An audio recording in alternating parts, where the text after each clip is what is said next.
Okay, so are you ready to kind of rethink what art can be? Sure. Because we are diving into the world of cedus art today. And I gotta say, when I first heard about this, I was a little bit like, huh.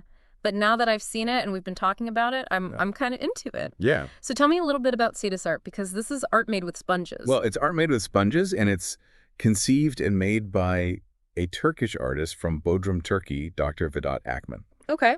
And it's interesting because he's somebody who has a foot in two worlds. He's a scientist, he's an academic, but he's also an artist. And he brings these two worlds together in his work.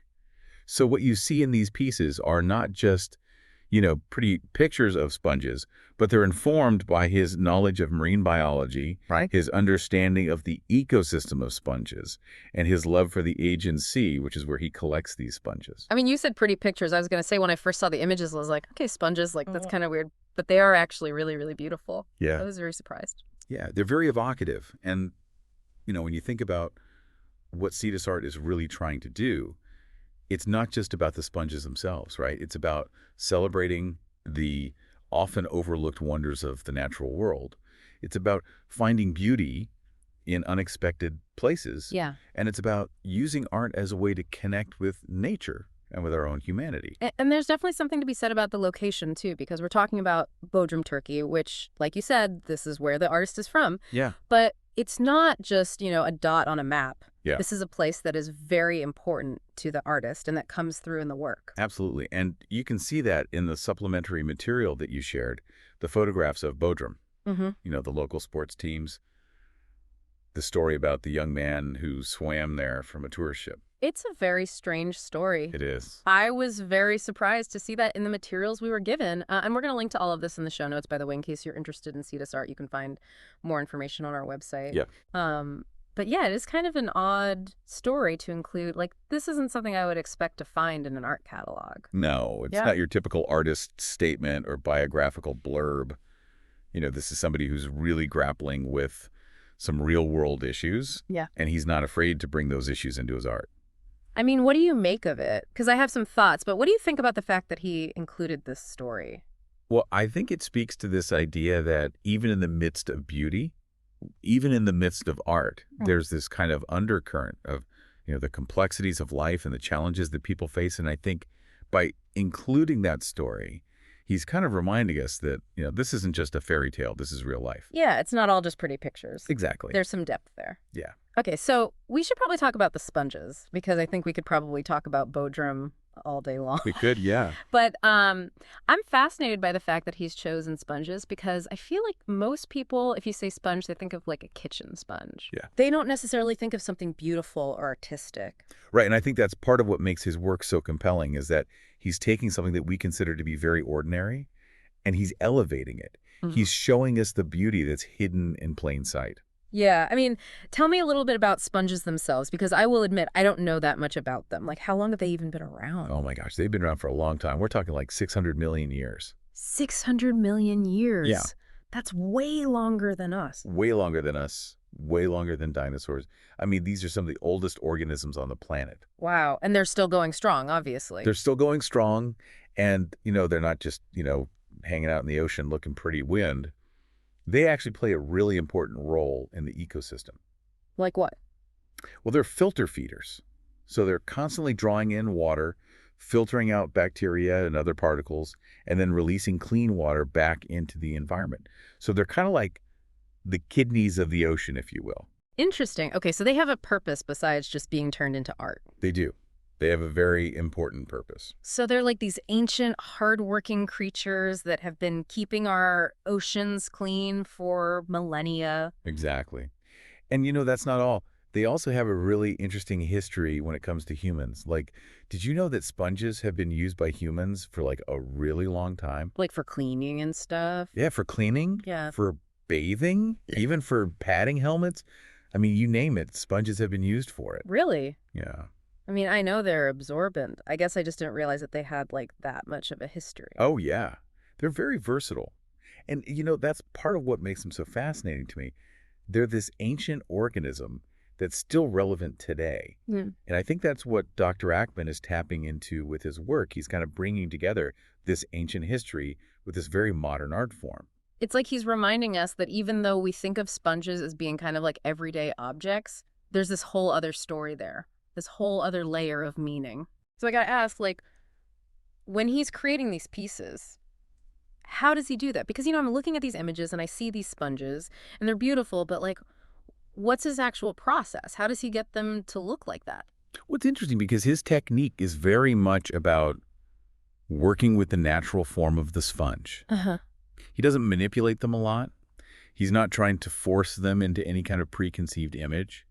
He's really letting the sponge dictate the art. So he's not like carving them or anything like that? No, not really. He might do a little bit of trimming here and there just to kind of clean them up, but for the most part, he's using the sponge in its natural state. Okay, so he's not sculpting them. He's more like what? Arranging them. I would say it's more like collaborating with them. It's like he's having a conversation with the sponge, Mm-hmm. listening to its story, Yeah. and then responding to that story through his art. Interesting. Yeah. Okay. So walk me through it then. Like, let's say he finds this sponge that really speaks to him. It's got a good story. Right. What happens next? Well, he brings it back to his studio, and he lets it dry naturally. And as it dries, it shrinks, and it kind of takes on these interesting shapes and textures. Okay. And then once it's dry, he'll carefully arrange it on the canvas. And he might use a little bit of adhesive to hold it in place, but that's really about it. He's not adding any paint or anything like that. The sponge is the art. Wow, that's incredible. And you can really see the texture in these images. Like, they're not just flat, they're very three-dimensional. Right. And I think that's part of what makes them so visually arresting. You kind of want to reach out and touch them. I do. You want to experience that texture for yourself. Yeah, and I noticed too that some of them have these really interesting colors. Yeah. And those are the natural colors of the sponges. Really? Yeah. Sponges come in all sorts of different colors and patterns, and I think that's something that most people don't realize. We tend to think of sponges as being kind of bland and beige, but they can actually be quite beautiful. I know. I had no idea until I saw this. So he's not even adding color. He's just letting the natural beauty of the sponge speak for itself. Exactly, and I think that's a really powerful statement. He's saying that nature is art. It's a very minimalist approach in a way, It is. but it's very effective. Yeah, and I think that's the mark of a true artist, being able to do so much with so little. So he's got these sponges. He's arranged them on the canvas. What else is there to know about his process? Well, I think it's important to note that he doesn't just use any sponges. He's very selective about the sponges that he chooses. Like, what is he looking for? He's looking for sponges that have interesting shapes and textures. Okay. Sponges that speak to him on an artistic level. Like they've got a story to tell. Exactly. Yeah. And he's also very mindful of the environment. He only collects sponges that are already dead. Yeah. He would never harm a living sponge. Oh, wow. So he's very conscious of that. Oh, absolutely. Yeah. Sustainability is a big part of his work. He wants to make sure that he's not harming the environment in any way. That's really cool. I love that. It adds another layer to the whole thing. It does. And it also kind of makes you think about the sponges in a different way. Like, these aren't just objects to him. These are living creatures that he has a deep respect for. Yeah, he's not just using them, he's honoring them. Exactly. So when we look at a piece of cedus art, we're not just seeing a sponge, we're seeing the culmination of all of these things. The artist's vision, the sponge's natural beauty, and the story of the agency. Beautifully said. That's exactly what it is. Wow. Okay, so we've talked about the art, we've talked about the sponges, but I feel like we've only just scratched the surface of cedus art. There's got to be more to it than this. Oh, there's definitely more to it. And we're going to dive into that right after this break. Okay, so we're back, and we're talking about cedus art, art made with sponges, and I gotta say, I'm learning a lot. Yeah, me too. It's really fascinating stuff. So before the break, we were talking about the artist's process and how he collects these sponges and arranges them on the canvas. But you mentioned that there's more to it than that. There is. And one of the things that I find really interesting about cedus art is the way that they connect to the history of sponges in art. Wait, really? Sponges have a history in art? Oh, yeah.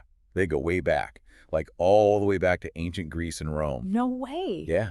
The ancient Greeks and Romans, they used sponges for all sorts of things, cleaning, bathing, you name it. But they also used them for art. Like how? Well, one of the techniques they used was called sponging.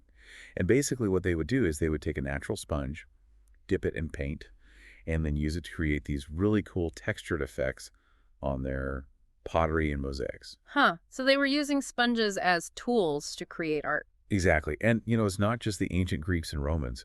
Artists have been using sponges in their work for centuries. Really? Like who? Well, for example, in the Renaissance, a lot of painters used sponges to create these really atmospheric effects in their landscapes, Hmm. or to soften the edges of shadows. It gave their paintings a really nice sense of depth and realism. Wow, I had no idea. So sponges have been hiding in plain sight in art for like ever. Pretty much. And, Wow. it makes sense when you think about it. Sponges, they're so versatile. They can hold a lot of paint. They create these really interesting textures, and they're relatively inexpensive. Yeah, that's true. So I guess artists have always been drawn to them. They have, and I think there's something really poetic about that. The fact that this humble object that we often take for granted has played such an important role in our history. It's like Dr. Ackman is tapping into this long lineage of artists who've been inspired by sponges. Exactly. He's part of this long tradition, but he's also doing something new and different. Right, because he's not just using sponges as tools, he's making them the art itself. Exactly. And I think that's what makes his work so innovative. He's taking this very traditional material and he's presenting it in a whole new light. And I love how he's not just focusing on the visual aspect of sponges, he's also interested in their history, Mhm. their symbolism, their role in the environment. Right. He's really trying to get us to think about sponges in a different way. So we've got sponges as art tools, sponges as symbols of, the ocean and the environment. What other layers are there to uncover here? One of the things that I find really fascinating about sponges is their symbolic meaning.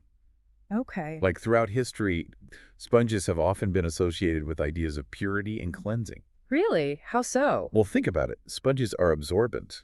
They soak up water, they clean things. Yeah, that's true. So it's not surprising that they would have taken on this symbolic meaning of purity and renewal. Huh. I never thought of it that way. Yeah. And you can see this symbolism reflected in art throughout history. Like, for example, in Christian art, sponges are often depicted in scenes of the crucifixion. Oh, right. Because they used a sponge to give Jesus vinegar when he was on the cross. Exactly.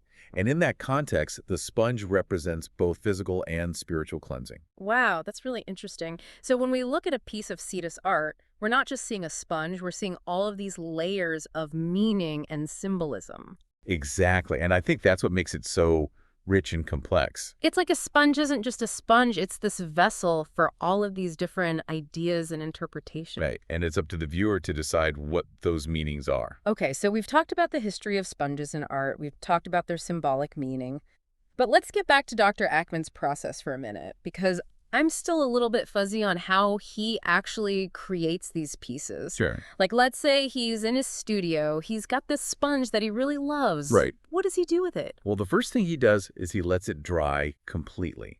And this is important because as the sponge dries, it shrinks and it takes on these really interesting shapes and textures. Okay. And once it's dry, he'll carefully mount it on a piece of canvas or wood. Okay, so he's not like painting it or anything. No, he's not painting it. The sponge is the art. Wow, that's amazing. Yeah, it's very minimalist, but it's also very effective. So he mounts it on the canvas, and then what? And then he might arrange it in a certain way. He might group it with other sponges. Yeah.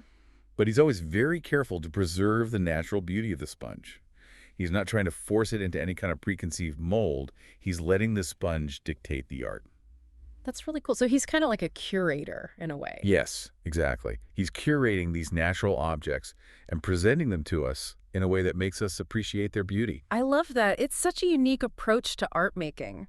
It makes you wonder, like, what is art anyway? That's a great question. And I think it's one that Dr. Ackman is asking us to consider with his work. Is art about creating something new? Or is it about revealing the beauty that already exists in the world around us? Right. And maybe it's both. Maybe it is. I'm really curious to hear more about what he has to say about all of this. So it sounds like he's not just, picking up any old sponge off the beach. Not at all. There's got to be something special about the ones he chooses. Oh, absolutely. He's looking for sponges that have a certain presence. And presence. Yeah. Like you Right. see it and you're like, wow, that's a cool looking sponge. Yeah. So it's not just about the shape or the texture. It's got to have something else. Right. It's got to have that something extra, that je ne sais quoi. Okay. So he's got this sponge. He's brought it back to his studio. He's mounted it on the canvas. And then what? Like, how does he decide how to arrange it? Does he have like a plan in mind, or is it more spontaneous than that? I think it's a little bit of both. I mean, obviously he has an eye for composition. He knows what looks good. Right. But I also think he's very open to letting the sponge guide him. Like he might start with an idea in mind, but then as he's working with the sponge, he might see something new, something unexpected. But it's a collaboration. Exactly. It's a collaboration between the artist and the material. And I think that's what makes his work so interesting, because you're not just seeing the artist's vision, you're also seeing the sponge's own inherent beauty. I love that. It's like the sponge is a co-creator in a way. Exactly. And I think that's something that's really important to Dr. Ackman. He has this deep respect for nature, Mm. and he wants to honor that in his work. He's not trying to control it or dominate it. He's trying to work with it in harmony. That's beautiful. And I think you can really feel that respect in his work. It's not just art, it's a statement. Right. It's a statement about our relationship with nature. And about the power of art to make us see the world in new ways. Exactly. Wow. Okay, so we've covered a lot of ground today. We've talked about the artist, Dr. Vedat Ackman. We've talked about his inspiration, the agency, and the humble sea sponge. And we've talked about his process and how he creates these stunning works of art using nothing but sponges and his own unique vision. Is there anything else you want to add about cedus art before we wrap things up? I think the only thing I would add is that this is just the tip of the iceberg. There's so much more to explore here. Like what? Well, for one thing, we haven't even talked about the fact that he uses different types of sponges in his work. Okay. Yeah. And each type of sponge has its own unique property. So he's really able to create a lot of variety in his work. Huh. So there's a whole other layer of complexity there. Exactly. And then there's the whole question of how his work is being received by the art world. I mean, he's doing something really different here. Yeah, that's true. So is he getting any recognition? He is. He's starting to get a lot of attention. He's had his work featured in galleries and museums all over the world. That's awesome. Yeah, it's really exciting to see because I think his work is really important. It's not just beautiful, it's also thought-provoking. It makes you think about the world around you in a different way. Yeah, it definitely makes you stop and appreciate the simple things. Right. Like a sponge. Exactly. Who knew a sponge could be so fascinating? Right. Well, on that note, I think we're going to have to leave it there for today. But hopefully this has inspired you to learn more about cedus art and maybe even go out and find some artistic inspiration in your own backyard. Absolutely. You never know what you might find. Until next time, keep exploring, keep questioning, and keep diving deep.